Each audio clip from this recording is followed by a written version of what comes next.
What's going on, guys? It's Greg here today, bringing you guys a Call of Duty Modern Warfare gameplay commentary. You guys are watching background some new ISO gameplay I got, as well as some domination tips and tricks here. We're going to be going over for 10 versus 10 on the map Hovec Sawmill. So first things first, I like to go for the B flag right off the rip. By the way, the ISO class setup I was using was just the holographic sight and commando foregrip because I was going for my 2 attachment challenge. Anyways, moving on. So right here, I'm basically just looking for some picks real quick while I'm capturing the B flag, and that's just so that way we can get the B flag and start earning some more score for the team. So I ended up picking off 2 people, and I looked at the left there to see if anyone was going to be coming. I got 1 kill, and I immediately switched to right because you never know if someone's going to be running down mid, and it's all about just positioning yourself against the cover if available on the map you're playing on, and that's what you're going to want to do. And you're going to want to try to peek both angles and try to get the timing down. As you keep playing the game, you'll realize, which ways people tend to go. Right here, I want to go over this. You can drop down right here, and you will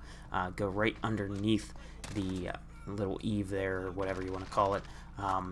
And then right here, if doors are open, you can hide behind this door, and generally people will not see you. So I like to call in kill streaks there. I like to throw down ammo box, all that kind of stuff. Now, one bad thing about the ISO is it doesn't have a lot of bullets in the clip. So right here, that was a bad ego challenge. Basically, I thought my Renetti would have hit from the hip, but, well, sometimes it just doesn't work out the way you want it to. So I end up choking a chopper gunner right there, but I end up getting 2 more in this gameplay, so you guys will see that. I get 2 chopper gunners. And yeah, so basically I place a Claymore down here just to block off a area that people come through. And the reason I think Claymores are just super overpowered and just good in general in Modern Warfare is simply because of the spawn system. So basically, if you're pushed up, and let's say a lot of your teammates aren't pushed up and you need that extra help to stay alive in order to keep the area locked down while your team is trying to push back up from spawn, the Claymores can really help just control the area and keep you alive a lot longer, because the spawns in this game tend to make people want to spawn all the way in the back, and it's just for safety reasons, so that way the little nooblets don't have to worry about people shooting them in the back as they spawn in and stuff like that. That's why they did that.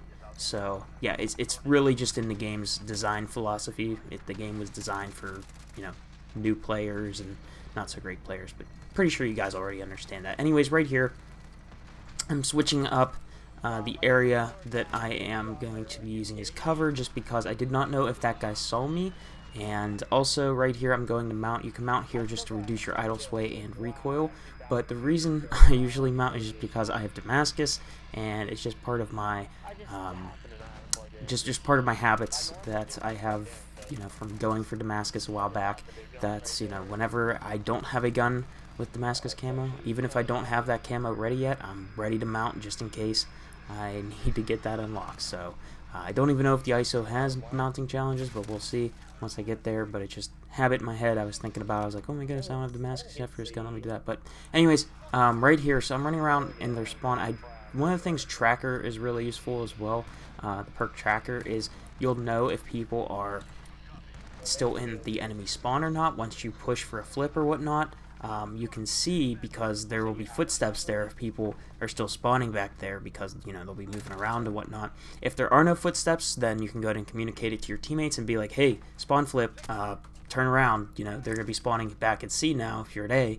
And it's just one of the ways you can help out your team, as well as just get some information for yourself. So Tracker's a lot more useful for a lot of things than people realize. Right here I just went for the wrong guy, and I ended up getting taken out, but I do have a chopper gunner to call in. Now let's go over some chopper gunner tips, because I feel a lot of people don't really use the chopper gunner to its maximum potential. A lot of my friends tend to have only 7 kills per chopper gunner use. I average around almost 10, so here's how you can get an extra couple kills. Time your Hydra rockets properly. So I know that it might seem like I'm just spamming them out, but I still have 4 of them remaining, and it really just depends on where I see the triangle, or not triangles, the squares going, right? So the squares are like the little boxes or whatever on people, telling you that's where an enemy is.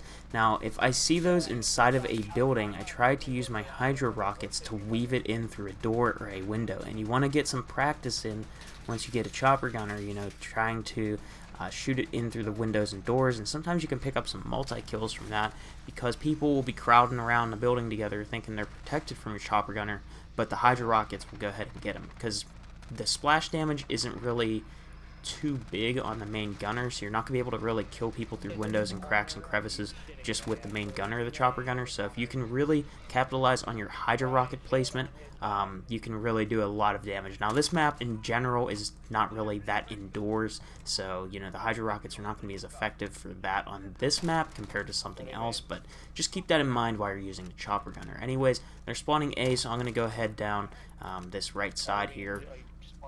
And as you guys can see, I got some teammates that are going to be pushing up. So right here, I always place a Claymore right here in case someone wants to run around that corner blindly and try to get cover in that little cubby there. I always place a Claymore there, and then I always usually place one right here too, just to get that extra protection, and then I come back out and try to gain control up top. Now, I basically right here, I'm just looking for a couple of picks and whatnot. As you guys can see, one of my Claymores got me a free kill. Gonna go ahead and call up the VTOL jet, and again, still just controlling this main area so that way the enemies cannot get to B. And now that I'm in the middle, you know, I can quickly rotate between the left side and the right side. Also, one of the nice things about this power position is you can see the left side here. Now, we had more teammates pushing up through the sawmill as well as on the right side, so at this point I know that it is safe for me to control this side, and this is probably where the enemies are going to be flowing from, unless of course the enemies are spawn flipped or something like that. But the ISO, again, you probably are going to want to use extended mags on this gun. As you guys can see right there, I almost got taken out because of my negligence of recoil control and all that other kind of stuff, and just forgetting that it's only a 20-round mag weapon. So you want to make sure that you are aware of that. Again, going back into the chopper gunner now to pretty much end off the gameplay, and you guys will see that this is another effective chopper gunner. All I'm doing is just trying to figure out where the enemies are spawning. As you can see, they're all back at A again, and at this point I know that A, they're not, if they get into that building right there where I called in the chopper, then yeah, some Hydra rockets would be useful to try to take them out. But at the same time, these enemies weren't really pushing into buildings, so I just figured, you know what, might as well just go for as many kills as I can get while they're outside. And you also have to try to time everything properly if people are good at shooting down kill streaks, and generally in the higher skill lobbies, people shoot down kill streaks very fast, so you want to keep that in mind depending on what kind of lobby you're in. Right here, I'm not really sure how that didn't kill him, but I guess that's just the ISO, right?